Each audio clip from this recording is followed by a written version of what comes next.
Every year, there's that one pedal that just defines the year in gear for me. In 2019, that pedal was the JHS Colorbox version 2.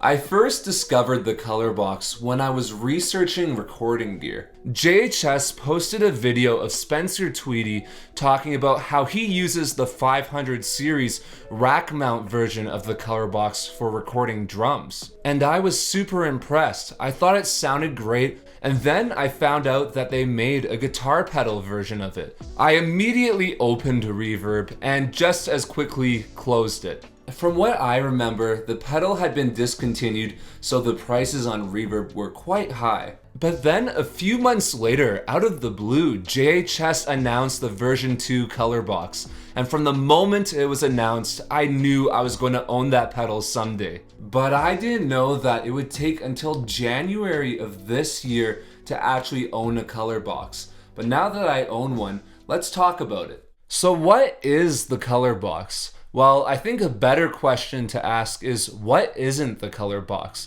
It's an overdrive pedal, a fuzz pedal, an EQ pedal, a preamp, and a DI. But what it really is a Neve preamp in a pedal enclosure. For those of you who don't know, Neve is one of the most influential brands in recording. Their preamps and consoles have been used on some of the most iconic recordings in history. If you've listened to any music over the past week, there's a high chance that at least one of the songs you listened to was recorded on a Neve console or using a Neve preamp or mixed using some plugin that emulates Neve hardware. Neve consoles aren't just great for recording with a microphone. They work really well when you plug a guitar or bass directly into them. Back in the 1960s, recording engineers discovered that if you plugged a bass or a guitar directly into a recording console and then turned up the input gain on the preamp, that it would basically turn the console into a big overdrive pedal.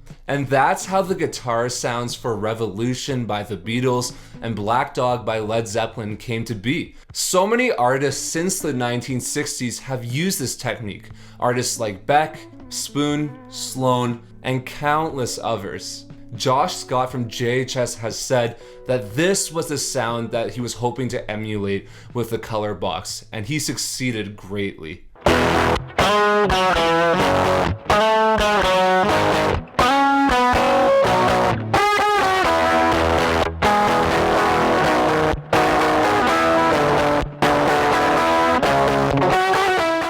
As you can hear, it's a really unique and distinct guitar sound that really stands out because there's no speaker or amp coloring the sound. It's a super pure, overdriven guitar sound that sounds great in a mix. But there's another, almost polar opposite way that recording consoles have been used for direct guitar recording. In the 1970s and 80s, more and more engineers used recording consoles to get pristine, clean guitar sounds. This sound was used commonly in funk in the late 1970s and 80s, but it was most notably used in pop music in the 1980s. This sound, paired with a chorus pedal, is the clean sound that defined the 1980s.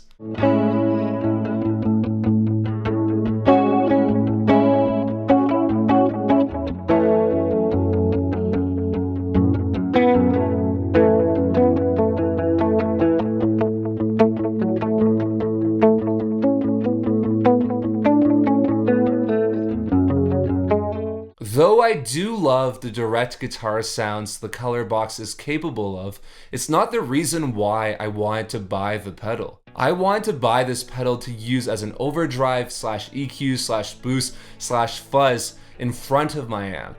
This pedal has 5 preamp gain stages that take it from just being a boost to a mild overdrive to a heavy overdrive to a fuzz to an absolutely insane gated fuzz. It's insane how much ground this pedal can cover, but on top of that, you also get a Neve EQ on a pedal board, which is super cool, as you can use this pedal as basically like a signal warmer, if you will, not as a boost, just having it always on, just making your signal sound a little bit better because it's an EQ and you can fix the frequencies and all of that. It's such a wicked pedal that's super versatile. But let's check out some sounds that you can get with this pedal plugged in front of an amp. Today I'll be using my Kemper for the amp sounds.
As you've heard throughout this video, this pedal covers a ton of ground, and honestly, I feel like I'm not even scratching the surface of what this pedal can do. This pedal works great as a DI for bass, as a microphone preamp for really any instrument, as a mixing tool, you name it, it can do so much. For me personally, the Colorbox is 100% worth the money. I was apprehensive for around 6 years to spend over 450 Canadian dollars on this pedal, but honestly, once I took the plunge, I didn't regret it at all. There's so many uses for this pedal, and it just sounds great overall. But that's my story about the JHS Colorbox version 2. Now I'd love to hear from you. Is there a pedal that you waited a long time to get? Let me know in the comments down below. I'd love to hear your stories. If you're interested in learning more or buying a JHS Colorbox, I've included a link down below to Sweetwater. If you do decide to buy something using my link, I do receive a small commission on the sale. It's a great way to help support the channel, especially if you're looking at buying some new gear. But anyways, thank you so much for watching today's video. If you enjoyed it, please consider liking it and subscribing to the channel. It really helps out a ton. If you'd like to follow me on my other social media accounts or check out my band Daryl Saves Lives music, I have a Linktree link on the screen and in the description box. But anyways, thanks so much for watching. My name's Kolji, and I'll see you in the next one.